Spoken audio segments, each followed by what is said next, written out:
अगर मैं बोलूं कि 10 सेकंड में आप किसी भी टाइम एंड वर्क से रिलेटेड क्वेश्चन का आंसर निकाल सकते हो, क्या आप मानोगे? 90% स्टूडेंट्स टाइम एंड वर्क में गलती करते हैं। आज मैं तुम्हें वो शॉर्टकट सिखाऊंगा जो कि टॉपर्स यूज करते हैं। सिर्फ 4 टाइप का क्वेश्चन है, 4 टाइप्स हैं। इसी टाइप्स में से वर्क एंड टाइम के रिलेटेड क्वेश्चन आते हैं। आप ये 4 टाइप्स कवर कर लेंगे, आपका work and time full cover हो जाएगा। डायरेक्ट आते हैं टॉपिक पे। Type 1, calculate the time taken on work completed by 1, 2 और मोर डेज। मतलब कहना चाहते हैं इसमें टाइम बताना है। अगर कोई वर्कर है 10 दिन 15 दिन में टाइम अपने वर्क कंप्लीट करता है, तो पूछा जाता है 3 दिन में वो अपना कितना वर्क कंप्लीट कर लेगा। इसका मेथड है, पहले कैलकुलेट कर लीजिए 1 डे वर्क, बाकी सब अपने आप हो जाता है। आप जैसे किसी एग्जाम्पल को समझिए। Raj can do a piece of work in 50 days. 50 दिन में वो अपना काम खत्म कर लेता है। बताइए 30 डेज में वो अपना काम कितना खत्म कर लिया होगा। हम लोग कैलकुलेट करेंगे राज 1 डे वर्क, जो कि होने वाला है 1/15। 1/50। राज का 1 डे वर्क 1/50 है। राज 30 दिनों में कितना काम करेगा? राज 30 डे वर्क, वो हो जाएगा 30 × 1/50, 3/5 आंसर। टाइप 2 को कवर कर लेते हैं। टाइप 2 इम्पोर्टेंट है, इससे बहुत सारे क्वेश्चन एग्जाम में पूछे जाते हैं। जैसे कि कैलकुलेट करने बोलेगा टाइम, अगर 2 वर्कर साथ में काम कर रहे थे और एक वर्कर ने काम को छोड़ दिया है बीच में। अब उसे फाइंड करना है कि वो जो साथ में काम कर रहा था वो उससे कितने दिन लगेंगे काम को खत्म करने में। इस टाइप के क्वेश्चन को सॉल्व करने के लिए आपको 4 बेसिक मेथड्स यूज करने हैं। बाकी क्वेश्चन बहुत इजीली सॉल्व हो जाता है। स्टेप 1 क्या कहता है? Calculate the combined rate. Combined rate निकालेंगे। स्टेप 2, कैलकुलेट कीजिए उन्होंने कितना काम कर चुका है साथ में। स्टेप 3, कैलकुलेट करना है कितना काम बचा है। और स्टेप 4, उसे टाइम बताना है जो काम कर रहा है वो कितने दिनों में खत्म कर लेगा। उसका फॉर्मूला है work remaining bye rate of the person doing the work. इसको हम लोग एक एग्जांपल के साथ समझते हैं, ज्यादा समझ में आएगा। कह रहा है एक काम कर रहा है और बी भी काम कर रहा है। ए जो है वो 10 दिनों में काम खत्म कर लेता है और बी 15 दिनों में काम खत्म कर लेता है। इज 1 डे वर्क जो होगा वो होना है 1/10, और बीस 1 डे वर्क जो होगा वो होगा 1/15। हम लोग अपना स्टेप 1 पे चलते हैं। Calculate the combined rate. Combined rate निकालना है। Combined rate is equal to 1/10 plus 1/15। LCM लेंगे, 150 एलसीएम आएगा। यहाँ 15, यहाँ +10, 25/150। 25 से 150, 1/6 होगा कंबाइंड रेट। स्टेप 2 क्या कहता है? स्टेप 2 कहता है फाइंड द वर्क डन। यहाँ लिखा है they work together for 3 days. उन्होंने 3 दिन साथ में काम किया है। तो work done is equal to 3 × 1/6। साथ में काम कर रहे थे तो कंबाइंड रेट रखना है। 3 × 2 = 6, तो work done is equal to 1/2। Step 3। Step 3 कहता है calculate the remaining work. Remaining work निकालेंगे। Remaining work is equal to 1/2, 1 - 1/2, जो कि मुझे 1/2 देगा। रिमेनिंग वर्क आ गया। स्टेप 4, वो जो काम कर रहा है वो कितने दिनों में खत्म करेगा। कौन काम छोड़ चुका है? बी काम छोड़ चुका है। कौन काम कर रहा है? ए काम कर रहा है। तो टाइम टेकन बाय ए हो जाएगा remaining work 1/2 by rate of A. A का काम करने का रेट कितना है? 1/10, तो हो जाएगा 1/10। 1/2 × 10/1, जो कि हो जाएगा 5 डेज। Very easy. तो हम लोग प्रोसीड करेंगे with type three. Type three बहुत ज़्यादा इम्पोर्टेंट है। इसमें सैलरी एंड वर्क से रिलेटेड क्वेश्चन आता है। सैलरी एंड वर्क से रिलेटेड जो है उसमें भी तीन टाइप्स के क्वेश्चन पूछे जाते हैं। यहाँ पे मैंने तीनों टाइप को लिया हुआ है, एक एक करके समझते हैं। पहला टाइप में कहता है सेम एफिशिएंसी रहेगा। जैसे ही आप देखेंगे कि एफिशिएंसी सेम है, हम लोग टाइम का रेशियो निकालेंगे और उसी रेशियो से हम लोग सैलरी को दे देंगे। तो यहाँ पे टाइम का रेशियो क्या है? ए का टाइम है 6 डेज, बी का टाइम है 4 डेज। तो 6:4 का रेशियो होगा जो कि 3:2 बनेगा। इसी रेशियो से सैलरी देना है। तो सैलरी ऑफ ए हो जाएगा 3/5 इंटू 5,000 और सैलरी ऑफ बी हो जाएगा 2/5 इंटू 5,000। ये 3,000 और ये 2,000। यहाँ पे इसमें एक था सेम एफिशिएंसी, अभी आएगा डिफरेंट एफिशिएंसी। इसमें जब डिफरेंट एफिशिएंसी हो तो हम लोग टाइम का रेशियो तो निकालेंगे और हमें पता है एफिशिएंसी का रेशियो होता है just opposite of time ratio. तो हम लोग टाइम का रेशियो को निकालेंगे जो कि आने वाला है 10:15 2:3। लेकिन हम क्या करेंगे, एफिशिएंसी का जब रेशियो निकालेंगे तो वो हो जाएगा 3:2।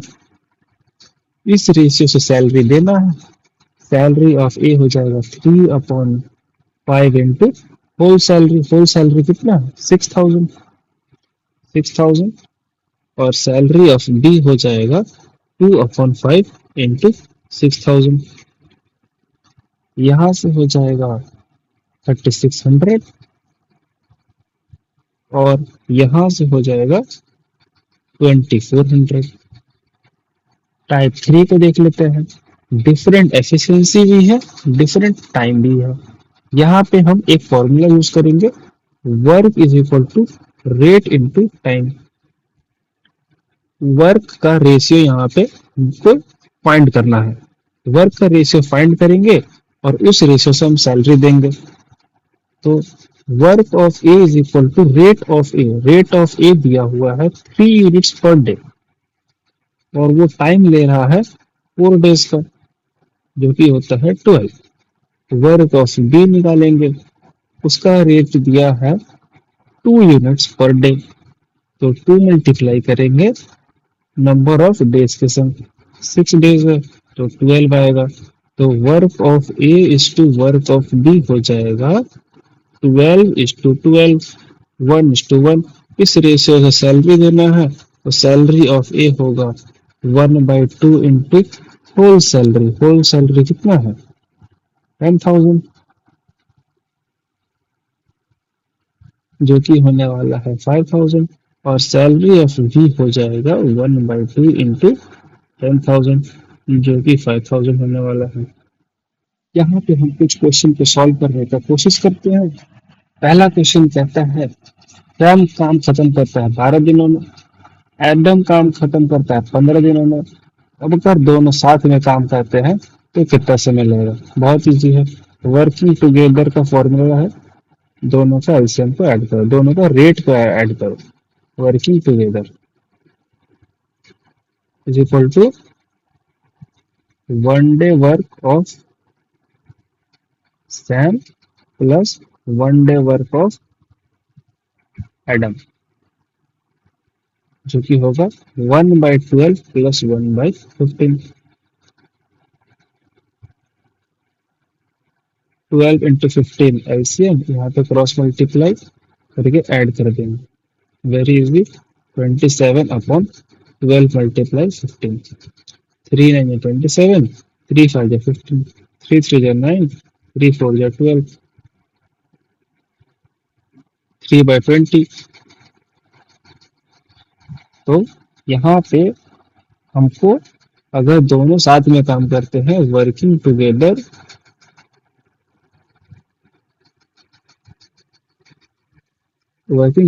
जो टाइम लगने वाला है वो इसका ऑपोजिट वाला रिवर्स वाला 20/3 डेज। एक और क्वेश्चन दिया हुआ है, मैक्स और सामंत साथ में काम करते हैं तो उन्हें 12 दिन लगेगा। सामंत अकेला काम करता है तो 30 डेज लगेगा। हमें पता करना है मैक्स अकेला काम करके कितने दिन में खत्म करेगा। Together is equal to 12 days. Samant is equal to 30 days. इस टाइप का क्वेश्चन करने के लिए एक हम फॉर्मूला यूज करने वाले हैं, जिसका हमें निकालना है, जो जिसका डेट निकालना है, जिसका टाइम निकालना है। जैसे कि मैक्स का टाइम निकालना है, तो मैक्स का टाइम निकालने के लिए हम लोग फॉर्मूला यूज करेंगे। जो 2 डेज दिए हुए हैं उनको मल्टीप्लाई करेंगे ऊपर में, और बड़े वाले से माइनस कर देंगे छोटे वाले का, तो मैक्स का टाइम आ जाएगा। अगर हमें सामंत का टाइम निकालना होता तो भी यही फॉर्मूला लगाते, हमारा आंसर आ जाता। 6 3 जा 18, 6 5 जा 30, 3 4 जा 12, 5 4 जा 20। इसका मतलब 20 डेज लगेगा मैक्स के लिए काम करने के लिए, मैक्स काम खत्म करने के लिए। एक और क्वेश्चन दिया है, अब इस क्वेश्चन को देख लेते हैं। जॉर्ज और विक्टर अगर साथ में काम करते हैं तो उन्हें 12 घंटा लगेगा। विक्टर और सैम अगर साथ में काम करते हैं तो उन्हें 15 घंटा लगेगा। और सैम जॉर्ज साथ में काम करेंगे तो उन्हें 20 घंटा लगेगा। हमें फाइंड करना है हाउ मेनी आवर्स, अगर सारे साथ में काम करेंगे तो कितना टाइम लगेगा। बहुत सिंपल है, जॉर्ज एंड विक्टर वाले को मल्टीप्लाई करके ऐड कर देंगे। जॉर्ज एंड विक्टर का टाइम आ रहा है 1/12, उनका वन आवर वर्क। और विक्टर और सैम का 1 आवर वर्क है 1/15। सैम एंड जॉर्ज का है 1/20।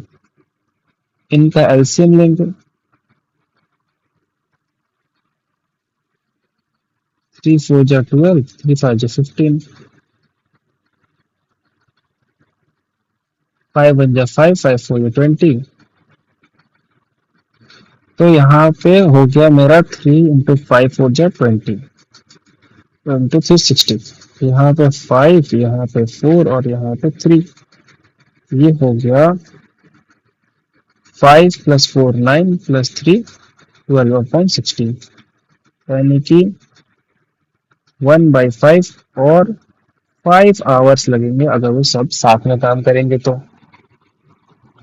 एक लास्ट क्वेश्चन है, लास्ट क्वेश्चन को देख लेते हैं। Mahesh can do a piece of work in 25 days.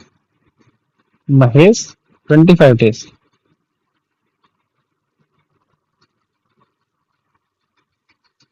तो महेश का 1 डे वर्क क्या हो गया, 1/25। अब है Suhani. Suhani can do the similar job in 20 days.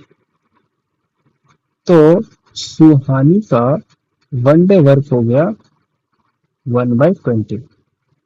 दोनों साथ में काम करते हैं, दोनों साथ में काम करते हैं और वो काम करते हैं फॉर 5 डेज। हम क्या कहते हैं, step 1, calculate combined rate. Combined rate, combined rate जो आने वाला है वो है 1/25 प्लस 1/20, 25 + 20 अपॉन 25 × 20, जो कि हो जाएगा 45/500। 9/100 है combined rate. Step 2, work done in 5 days. Work done in 5 days, 9/100 into 5, तो 9/20 काम हो चुका है। Step 3, remaining work. Remaining work क्या है, 1 minus 9/20 that is equal to 11/20। Step 4 हमें किसका निकालना है? Calculate the days required by Suhani. Suhani का टाइम निकालना है। सुहानी का टाइम। तो रिमेनिंग वर्क बाय सुहानी का रेट। सुहानी का रेट कितना है? सुहानी का रेट है 1/20। बस 11/20 into 20/1 that is equal to 11 days. तो सुहानी को लगेंगे 11 दिन।